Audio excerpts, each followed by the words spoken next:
Welcome to another episode of A Movie Man. I am your movie man, Abdul, and this week we're looking at the 23rd film of the James Bond series, Skyfall.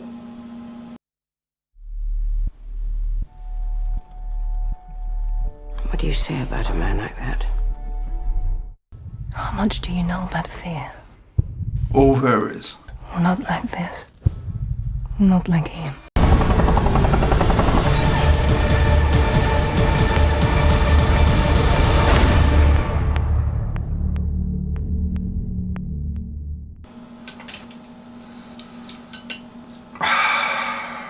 Directed by Sam Mendes, who you may remember from such films as American Beauty and Jarhead, the latest Bond is a story of personal revenge, scripted by Purvis, Wade and Logan.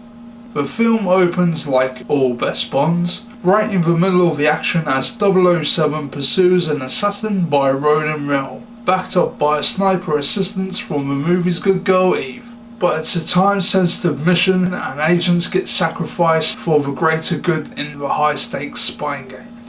After being shot by a high-powered sniper rifle, Bond falls hundreds of feet to his apparent death. This is an interesting premise we haven't seen before in Bond. We're too late. Well, at least he died on the job. Okay, so we have seen Bond die before, but faking your own death is part of the remit for international spies and spy killers. And unlike the earlier movie, even M thinks 007 is dead this time, or does she? While Bond is temporarily out of the picture, another agent thought dead emerges from the shadows to stir the shit, with MI6 and M in particular. The villain, Silver, played by Javier Bardem, was sacrificed by M some years ago and has returned to claim his NHS dental entitlement, and reveals the identities of British agents around the world in a YouTube video with surprisingly few views. Bardem's role as Silver is a meaty one, and it makes you feel like he's a true match for our favourite spy. Try watching some earlier Bond movies after this one, and a lot of those older villains seem cartoonish in comparison. But we've come to expect seriousness and real drama from the Daniel Craig films. This one is no exception. The relationship between Bond and M comes to the forefront here. There's even something of an origin story for Bond that feels super appropriate to the plot.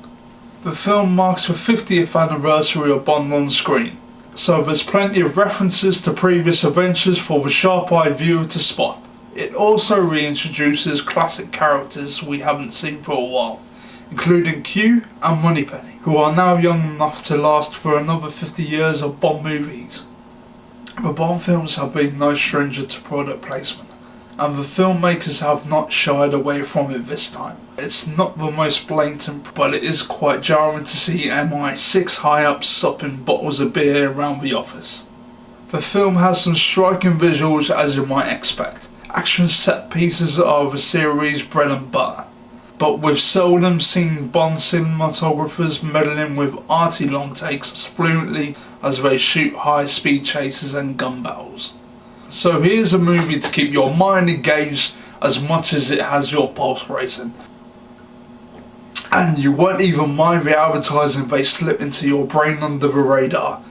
I've seen every Bond film so far, and this one is easily in the top 5. For that reason I rate Skyfall 5 out of 5. It will have you engrossed throughout. So if you agree or disagree, let me know in the comments below. Subscribe for more from the Movie Man soon. And love it or hate it, just make sure you rate it. Cheers.